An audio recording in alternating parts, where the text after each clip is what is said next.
بسم اللہ الرحمن الرحیم۔ Welcome to my channel reality matters 111۔ Dear audience, اس سے پہلے ہم ایجوکیشن میں دو اپروچ پر بات کر چکے ہیں۔ Number 1 traditionalism, number 2 progressivism. آج ہم نے ایک تیسرے اپروچ پر بات کرنی ہے جو کہ 20th سینچری کے آغاز میں شروع ہوا، اور اس کا نام ہے مونٹیسوری اپروچ۔ اس کا نام مونٹیسوری اس لیے ہے کہ اٹلی میں ایک فزیشین تھی، فیمیل ڈاکٹر تھی، اس کا نام تھا ماریا مونٹیسوری۔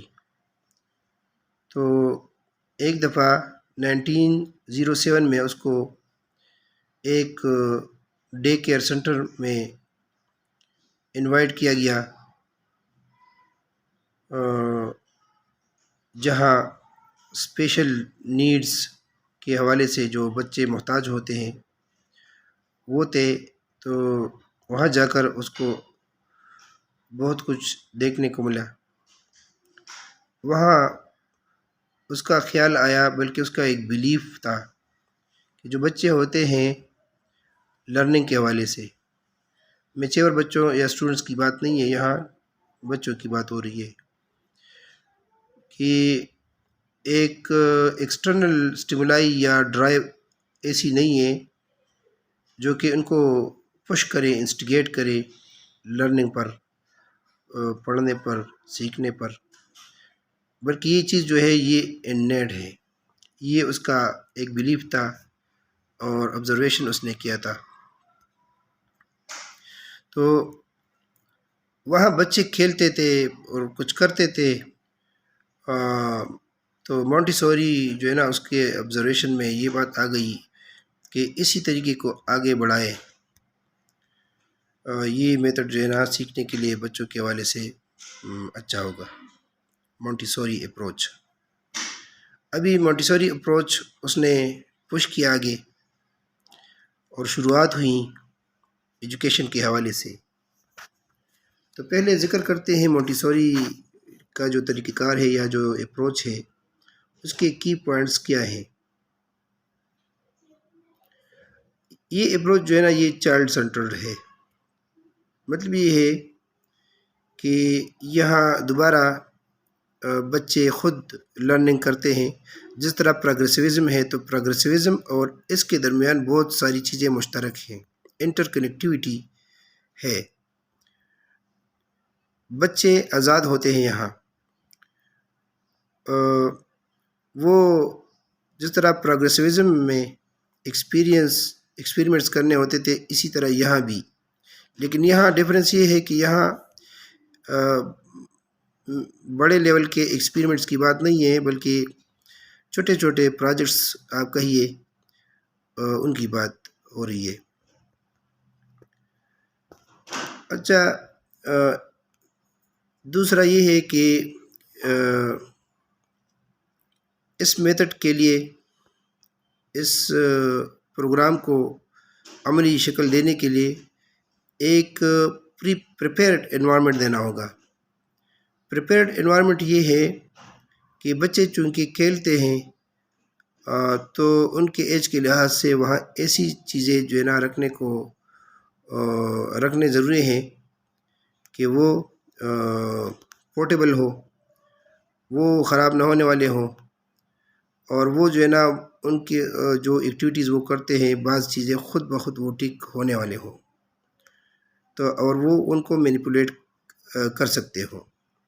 تو ایسا انوائرمنٹ ان کو پہلے سے دینا پڑتا ہے۔ یعنی ایسا نہیں ہے کہ بچے آئیں اور آپ پھر بعد میں ان کے لیے انوائرمنٹ پیدا کریں، بلکہ انوائرمنٹ آپ پہلے سے آپ دیں گے۔ تو یہ ایک ضروری بات ہے۔ اور یہ اس کا اگلا جو کی پوائنٹ ہے وہ ہے کہ یہاں لرننگ جو ہے نا یہ سیلف ڈائریکٹڈ ہوتا ہے۔ لرننگ سیلف ڈائریکٹڈ کا مطلب یہ ہے کہ بچے خود سیکھتے ہیں، خود اپنے لیے چوائس کرتے ہیں کہ کیا کریں کیا نہ کریں۔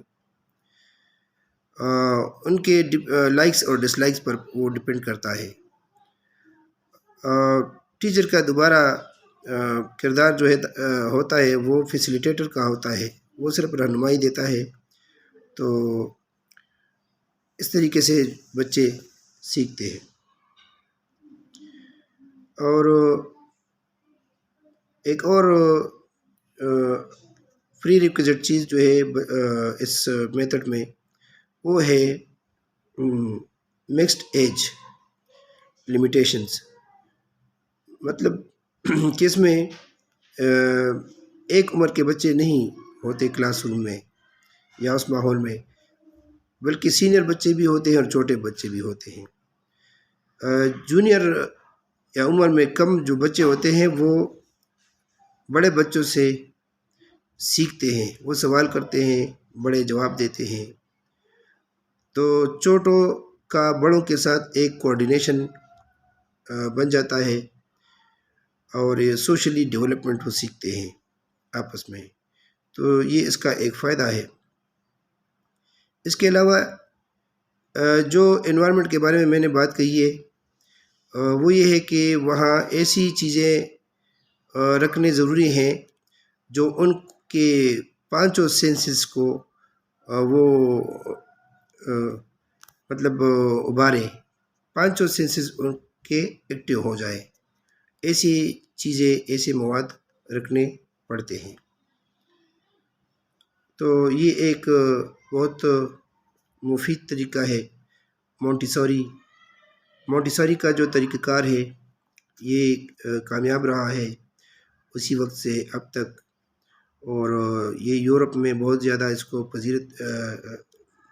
پذیرائی ملی ہے، اور یہاں ہمارے ایشیا میں بھی، جنوبی ایشیا میں بھی بالخصوص اسی میتھڈ کے ذریعے یہ اپروچ زیر استعمال ہے، اور اس سے بہت ساری کامیابیاں ملی ہیں۔